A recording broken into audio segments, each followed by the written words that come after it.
माय अहो काय लागले हो इथं? माय माय माय खूपच लागले हो. कुठं इथं का लावर लागले इथं?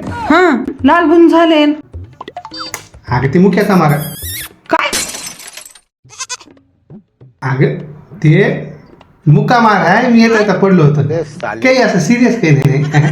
माय काय लागले माय खूपच लागले की हो. जा जा हा आराम करा थोडा. हा